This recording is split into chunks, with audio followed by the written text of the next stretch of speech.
As a platform, Android has had some truly classic games. Games so addictive, games so popular, they have literally overtaken our day-to-day lives. But in this video I'm going to show you the most addictive Android titles that you're less likely to have.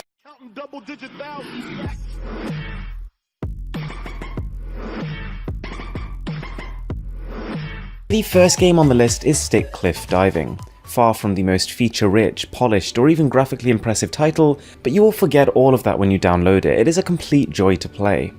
You get assigned a series of tasks of increasing difficulty and you have to perform them. It could be jump off a cliff and do a dive, all the way up to jump off a huge cliff, do 3 flips in the air and then land on your front. And after observing each stunt, you're then ranked by 5 different judges and their cumulative score decides whether or not you can proceed to the next round. So then we have Little Things Forever. Quite a unique concept when it comes to Android games, and the idea here is that there is a list of things you need to find in each level, and they are completely mixed up with thousands of things that you don't. And so, teaming up with a friend of yours or a cousin or a sibling, this is an extremely fun game to play.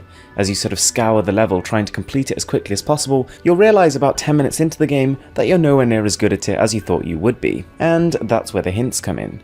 So if you're ever stuck on a level, summon a hint and then all of a sudden it'll completely narrow down the area where the object you're trying to find could possibly lie. Then we have Impossible Road, probably one of the most fast-paced, infuriating, but at the same time insanely addictive titles on an Android platform. You're in control of a ball rolling down an extremely challenging path, and the only controls you have are left and right. And what makes it more interesting is when you do fall off the track, trust me it will happen, there is a small chance you can actually rescue the situation, land back on the track, skip 30 checkpoints and claim the best score of the day. Let's just say it's a pretty good thing that the game makes it easy to hit that restart button.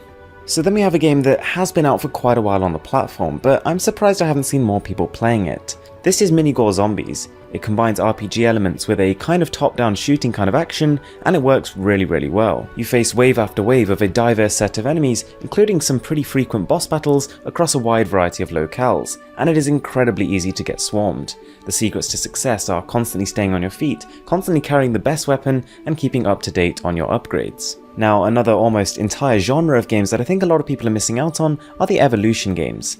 Now, between themselves they're almost all the same, but you need to try at least one of them. So the one we've got here is Shark Evolution, but the idea stays the same. You combine 2 lower grade creatures together, and that creates 1 higher grade creature. Continuing to do this means you start to produce coins at a faster rate, and then you can reinvest those coins to further improve your capabilities for producing higher grade sharks. And the satisfaction here really comes in seeing what crazy creatures these developers have created, and in really customizing them. Some of your coins can also be spent on cool little accessories, which really make it worth the effort.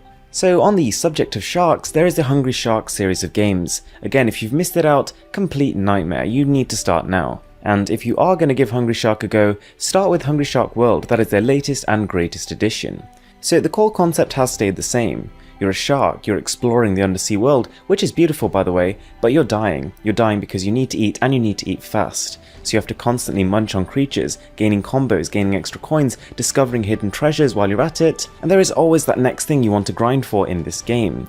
Whether it's increasing the power or the speed of your current sharks, unlocking new sharks, buying things which change the appearance of your sharks, genuinely it'll take you a lot of time to complete this one. So released around July last year, we've got Don't Touch the Spikes. A game which I actually got some early hands on with and I pegged to be the next Flappy Bird sensation. You essentially control a bird by simply tapping on the screen, so controls are extremely simple and you can play with one hand.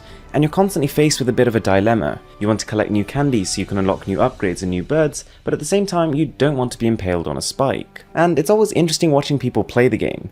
Oftentimes people are so completely caught up in their indecision, they end up going halfway in between 2 places they kind of think are good ideas, and they end up dying as a result. Now another thing that, to be honest, I think is a complete stroke of genius here is the introduction of multiplayer.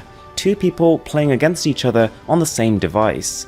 Next up we've got a game you probably will have heard of. This is Doodle Jump, a game so old that this was one of the first titles to actually make the iPod Touch popular. It is an extremely addictive game where you essentially have one objective: you get as high as possible. You do this by making sure you don't miss any of the bounce pads and landing on as many of these wacky boosts as you possibly can.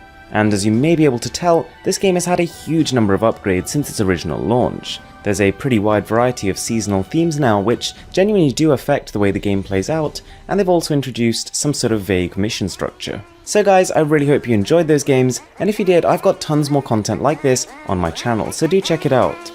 With that being said, I'm Mr. Who's the Boss, and I'm signing out.